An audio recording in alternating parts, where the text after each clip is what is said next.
Harms. Right, this is just very short. The greatest harm done to bees and insects in general is done in America, where vast tracts of land are cultivated, too often with only the thought of immediate profit and gain.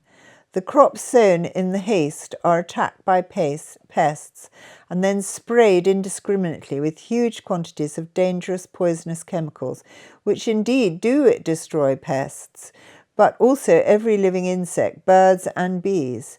This indiscriminate slaughter is already having disastrous effects, and if continued for too many more years, the harm to mankind could become incalculable. The proper attitude to farming must begin with the soil in which the crops are sown. Most harmful insects lay their larvae or eggs in the soil at the end of the season. To combat this, not less than 1 cubic yard per square mile should be carefully examined by experts under laboratory conditions and tested for its richness and pollution by larvae. The farmer can then be given a recommended course of treatment for his land before sowing and planting his next crop. Indiscriminate destruction of all insects can then be avoided, and consequently the harm it causes.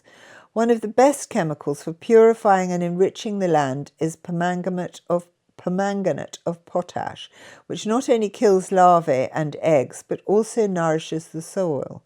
Here again, farmers from all parts of the world must begin to regard themselves as part of one united body, all working together, for the carelessness on the part of one section can mean the transmission of a pest or destructive agent to another. With the knowledge of the simple separation of water which will come in the not too far distant future, a greater ease and relative cheapness of travel, when it is hoped that farmers and many others in all fields will gather themselves together much more to enrich and improve the world in which they live. Wouldn't that be lovely? We all work together. Right, this is my comment. When living at our last house, my father employed a gardener who came from the local gypsy community.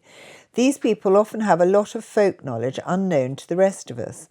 Mr. Webb, as he was called, wrapped a wide strip of paper coated in some natural insecticide, known only to himself, around the trunk of our old Bramley apple tree before it blossomed, and we had the best crop of maggot-free apples we have ever had. He also said that many of the most harmful bugs existed in the soil.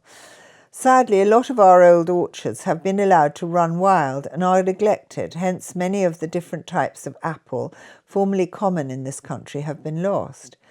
I went to an apple fair in Sussex a few years ago. Sadly, the apples were past their best and the orchard had not been cared for. Consequently, the apples were full of maggots.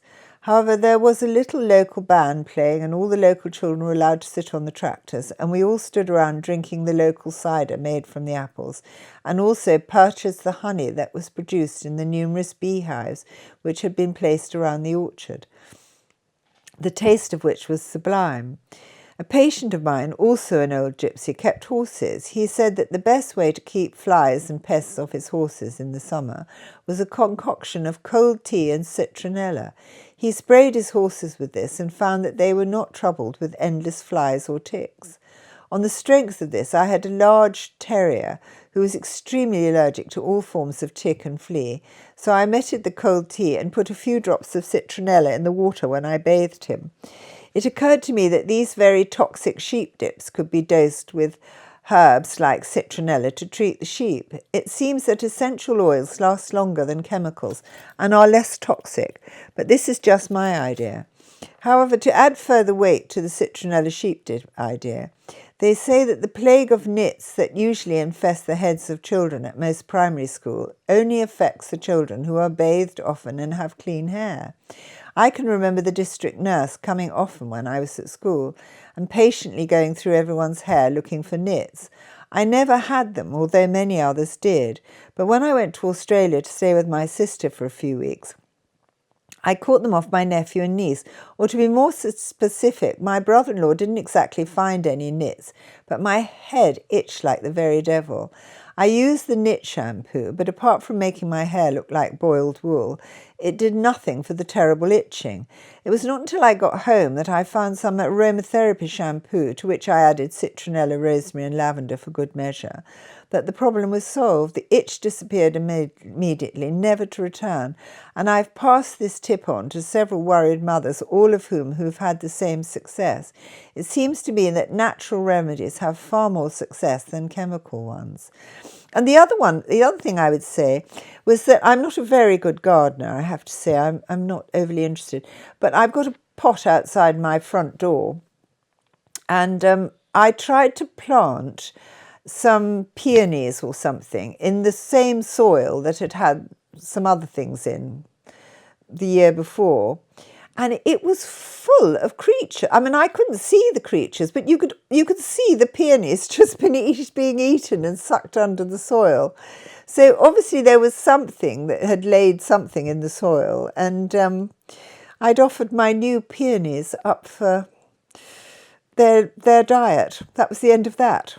So if I had treated it with whatever, potash of permanganate, I might have had a few peonies outside my door.